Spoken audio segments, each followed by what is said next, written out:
Hi నీలు. విషయం ఏంటో చెప్పు. అయినా ఇప్పుడు వద్దులే, ఇంకెప్పుడైనా చెప్తా. నీ అబ్బా 1 వీక్ నుండి చూస్తున్నా, ఏదో చెప్తానంటావు, ఏం లేదంటావు. ఈరోజు విషయం ఏంటో చెప్పు. కాదని కథలు పడ్డావో చెప్తా నీ పని. వద్దులే, చెప్తేమంటావు. నువ్వు మాట్లాడకుండా ఉంటే అయినా పర్లేదులే, చెప్తున్నా చూడు. చూస్తూనే ఉన్నా. ఓ, నువ్వు అలా వచ్చావా? అయితే విను. వింటూనే ఉన్నా. ఏహే, I love you. Ray, but నేను పెళ్లి చేసుకోను. ఆయన నిన్ను లవ్ కూడా చేయను. మరి ఎందుకు ఐ లవ్ యూ చెప్పా? ఐ లవ్ యూ అంటే నేను నిన్ను ప్రేమిస్తున్నాను అర్థం, అంతే కదా? మరి ప్రేమించిన అమ్మాయిని ఎలా చూసుకోవాలి? కంటికి రెప్పలా, కళ్ళకి రెటినాలా ఉండాలి. ఏ రోజు ఏడిపించకుండా నీకోసం ఏదైనా చేయాలి. కానీ నేను అంత మంచిగా చూసుకోలేను. నేను మంచివాడిని కాదు. మందు, సిగరెట్ అన్ని అలవాట్లు ఉన్నాయి. జాబ్ లేదు. నువ్వు వీకెండ్లో సినిమాకి తీసుకెళ్ళమన్నా తీసుకెళ్ళలేను. నవ్వుతూ చూసుకోలేను, నలుగురిలా ఉండలేను. బాధలో ఉన్నప్పుడు అండగా నిలబడి అన్నయ్య లేడు. నాకంటూ ఒక ఫ్యామిలీ లేదు, అనాథని. సో ఏ రకంగా చూసుకున్నా నేను పెళ్లి చేసుకోవడం కరెక్ట్ కాదు. అందుకే నేనే నీకు మంచి అబ్బాయిని చూస్తా. అసలే ఏదో లెక్కైపోయారు, 10-20 రోజులు సరిపోవు. ఒక నెల రోజులైనా టైం పట్టొచ్చు. ఈలోపు ఒక మంచోని తీసుకొస్తా. వాడిని పెళ్లి చేసుకో, హ్యాపీగా ఉండు. ఒక లవర్గా నీ హ్యాపీనెస్ తప్ప నాకేమొద్దు. నేను దేవదాస్ సినిమాలో ఏన్నారు ఒకటే, నువ్వు ఎక్కడున్నా నీ సుఖమే నే కోరుకున్నా. Okay, bye.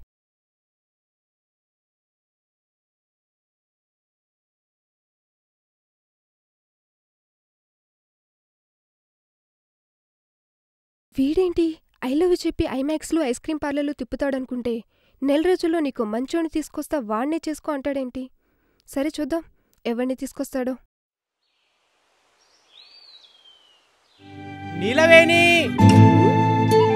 But I love you.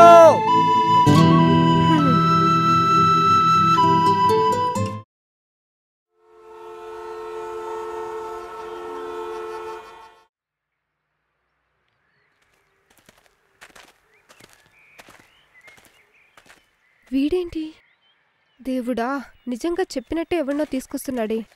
ఇప్పుడు నేనేం చేయాలి?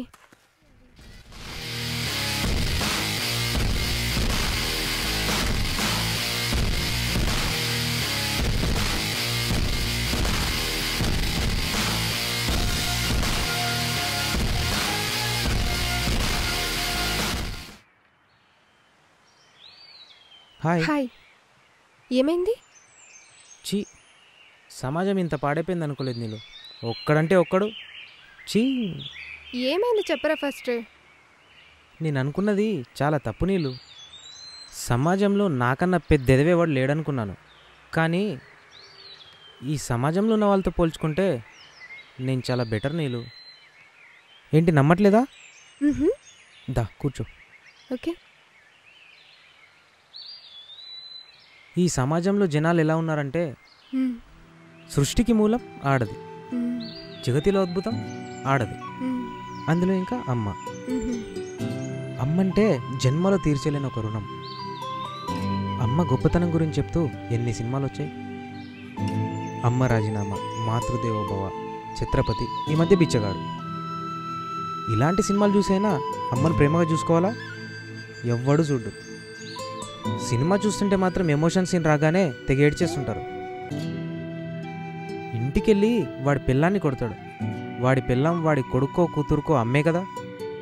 అంతెందుకు, గుళ్ళ అమ్మవారిని మొక్కుతాడు.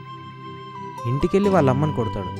ఇంకొకడు గుడిమెట్ల దగ్గర పసిపిల్లలు, పండు ముసలోళ్ళు, కళ్ళు లేనోళ్ళకి కాళ్ళు లేనోళ్ళకి చిల్లరిచ్చాడు. అడుక్కునే వాళ్ళలో కూడా అందాన్ని వెతుకొని ఒక అమ్మాయికి 100 రూపాయల నోటిచ్చాడు. ఇంకొకడు అదే గుళ్ళో పవిత్రమైన ప్రసాదం తీర్థం తీసుకొని పక్క సందులో ఉన్న బార్లో అపవిత్రమైన బీర్ తాగుతూ బిర్యానీ తిన్నాడు. ఇలా గుళ్ళో మంచివాళ్ళు లేరని, కనీసం పార్క్లో అయినా ప్రశాంతత కోసం వచ్చే మంచివాళ్ళు ఉంటారని వెళ్ళాను. అక్కడొకడు అంతసేపు లవర్తో ఫోన్లో మాట్లాడుతూ అంతకంటే అందంగా ఉన్న అమ్మాయిని చూసి దాని కాలు కట్ చేసి దీని కాళ్ళు పట్టుకొని లవ్ మీ అని వేడుకున్నాడు. అసలు ఈ లోకంలో ఎవ్వడికి లిమిటేషన్స్ లేవు, ఇష్టం వచ్చినట్టు బతికేస్తున్నారు. గురువుగారు పూరి జగన్నాథ్ చెప్పినట్టు ఎవడి మాట వినొద్దు, మనిషి మాట అస్సలే వినొద్దు. ఎవడిష్టం వాడిది, అవతలడు కష్టంతో మనకు సంబంధమే లేదు. ఇలా ఉన్నారు. వీళ్ళతో పోల్చుకుంటే నేను ఏ రకంగా చూసినా చాలా బెటర్ బంగారం.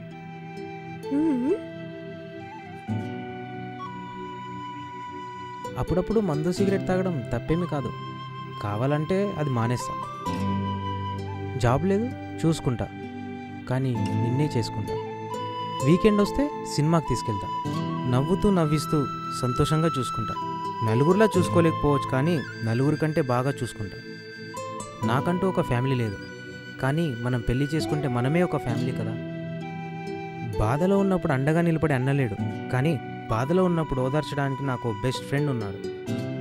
సో ఏ రకంగా చూసుకున్నా నేను నీకు కరెక్ట్. నువ్వు ఇది ఫిక్స్ అయిపో.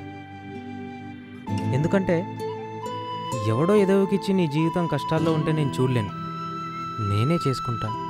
కంటికి రెప్పలా చూసుకుంటా, కళ్ళకి రెటినాలా పనిచేస్తా. I love you so much రా. అతనెవరు? అదా, వాడెవడో లిఫ్ట్ అడిగాడు, ఇచ్చాను అంతే.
అరే లైఫ్ మరి డైలీ సీరియల్లా సాగిపోతుందిరా.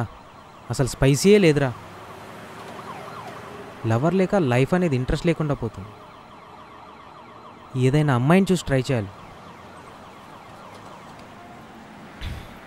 కానీ ఈ అమ్మాయిలు ట్రూలోని గుర్తించరు కదా. మాయమాటలు చెప్పైనా సరే ఒక అమ్మాయిని పడేయాలి. అవునరా, మాయమాటలు చెప్పే వాళ్ళకే పడతారు. ప్రాణంగా ప్రేమిస్తే ఏ అమ్మాయి పట్టించుకోదు.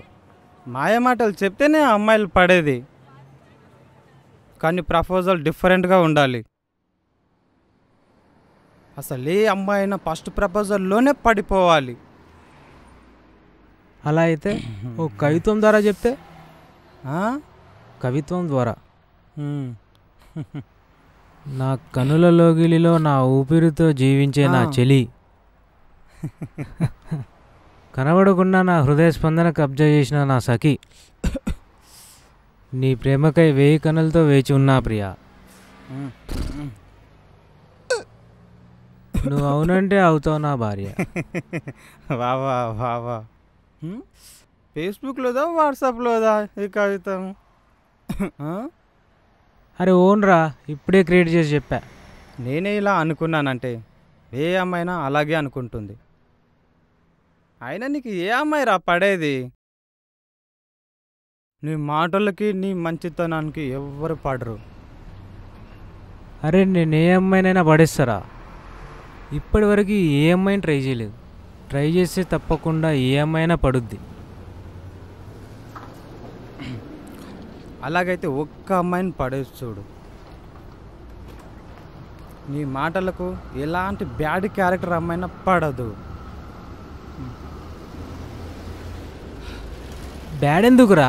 నీ చెల్లె మంచిదే కదా, పడేస్తా. ఏం చేస్తావు? నా చెల్లినిచ్చి పెళ్లి చేస్తా నీకు. పెళ్లి చేస్తా.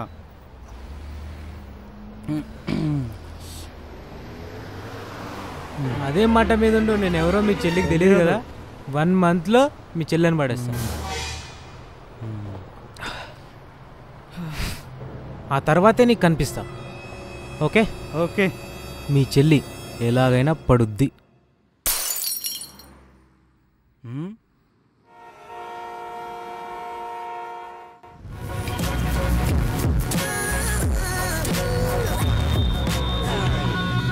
హే ఆ పాపు, ఓ మై గాడ్, మా అన్నయ్య చూసేశాడు. ఎక్కడా? మనల్ని చూసి అలా వెళ్ళిపోయాడు బైక్ మీద. అవునా?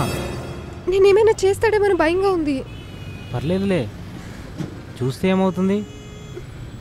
అయినా భయంలో ఉన్న బాధలో ఉన్న నాకు బెస్ట్ ఫ్రెండ్ ఉన్నాడని చెప్పాను కదా, వాడు చూసుకుంటాడులే. అవునా? ఎవరతను? ఇంకెవరు, మీ అన్నయ్యే. ఆ